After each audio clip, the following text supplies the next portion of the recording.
Hi, Kate. Today I'm going to talk about some student development theory. So I was pulling a little bit from Ambrose chapter 6. I specifically want to go over Perry's model. I'm going to bring in Sanford's model, then talk about a couple different examples of students where they may be in a couple stages of Perry's model.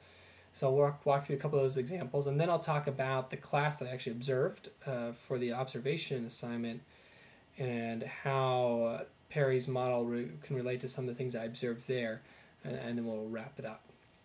So first, Ambrose talked about a couple different student development theories, and is really helping instructors realize that even though you have a class of, say, 30 students, even if they're all first-year students, they won't necessarily be in the same place development-wise. And so there's a couple different theories you could look about. He talked about Chickering's vectors, as well as Perry's development model. And I believe that you could take Perry's development model and really couple that with Sanford's model, which I referenced in my first video of Sanford's model of challenge and support. And so if you have a balance between challenging a student and supporting them, and too much challenge or with too little support, or too much support, too little challenge, really doesn't help them develop.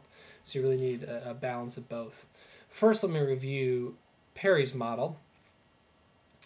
A student will first start off in the dualistic stage. So there's in the student's mind, there's a clear-cut wrong or right, and there's really no gray area. And so a student can really struggle when they're learning new material, or a professor or instructor pushes back on what the student believes. Next is multiplicity, and that's where a student is at a point where it's almost the complete opposite of dualism, in that they no longer hold on to one belief. They believe all values or all knowledge is different for every person, and everything is equally the same. And so this causes some students to think that they might know as much as their faculty members, and no need to go to class or take criticism for assignments harshly. Following that is relativism, and that's where students start to realize, yeah, there might be multiple truths, and people might see things differently, but not every piece of knowledge, not every truth is weighted the same. And finally, when they get to the commitment of within relativism, that's when students start to understand and come back to what they believe, and weight what they believe, and recognize other people might believe and understand and know things differently, but for them, they've been able to determine what is most important to them and weight the different options. So first, I want to give an example of a student that might be in the dualistic stage. So let's say, for instance, a student is taking an introduction to history class, an American history class. The student was brought up in a very patriotic family. Maybe one of their parents was in the military, and always brought up to believe the positive role, I guess, the United States plays in domestic affairs and international affairs, specifically international affairs. And the student's now becoming challenged when the faculty brings up in American history class some of the negative roles that the United States might have played in foreign affairs. And that challenges the belief of the student that their country is always seen doing good things and helping bring democracy to other places. So this is where the faculty can recognize that maybe the student might be struggling with this concept, and it might be different than what the student was brought up to understand or believe. So the student can help and guide the student, show evidence or show maybe different theories, historical, political theories that might demonstrate views that are differing than what the student understands, but then walk along the student, discuss with them, maybe privately, maybe help them understand in class how this might conflict, but also how it may go along with some of the knowledge that the student might have.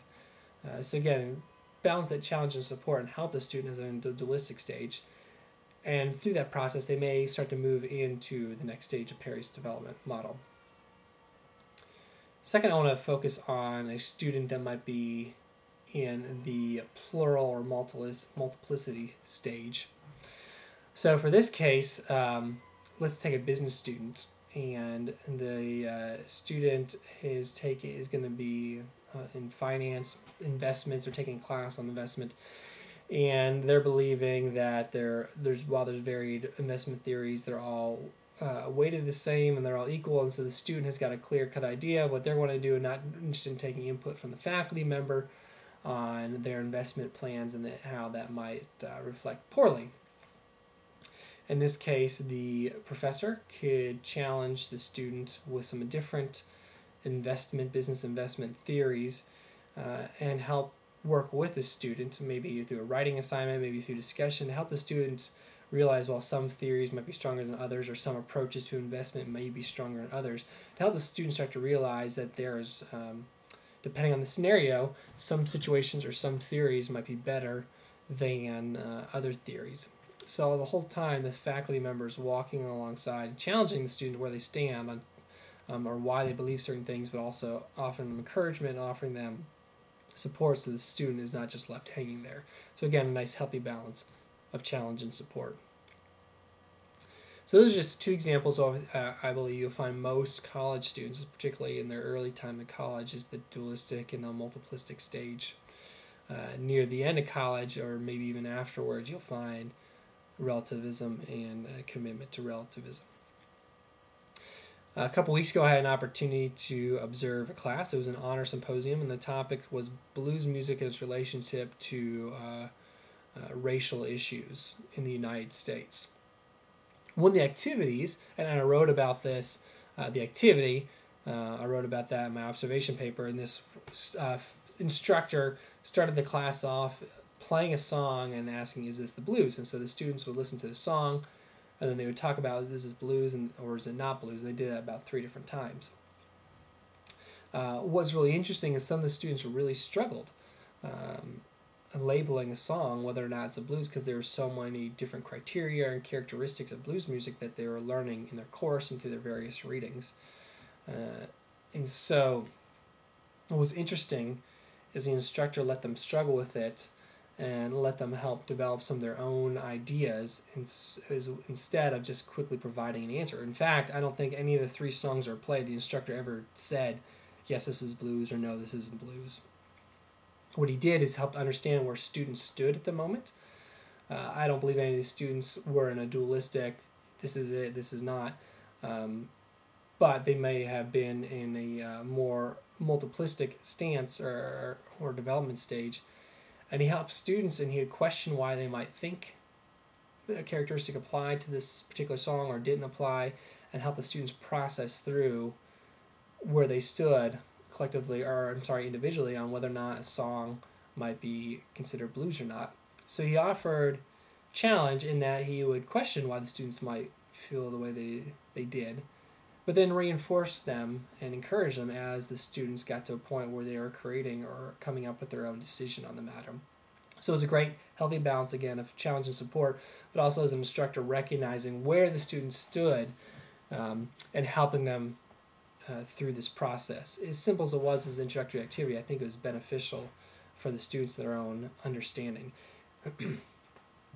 So again, that was a brief overview of Perry's model, how I related to challenge and support, and how I think that's really beneficial both inside the classroom and outside the classroom as a student affairs administrator, to combine those 2 models, using the challenge and support model to help students progress through Perry on various issues, and really help them get out of the dualistic into the multiplistic and really into a relativistic stage where they can start weighing these different options. So as a student affairs administrator and an educator through that avenue, I really feel like this is an important model to use, and something I've been using since I've learned about it in my master's studies, and continue to use these ideas with the students that I interact with.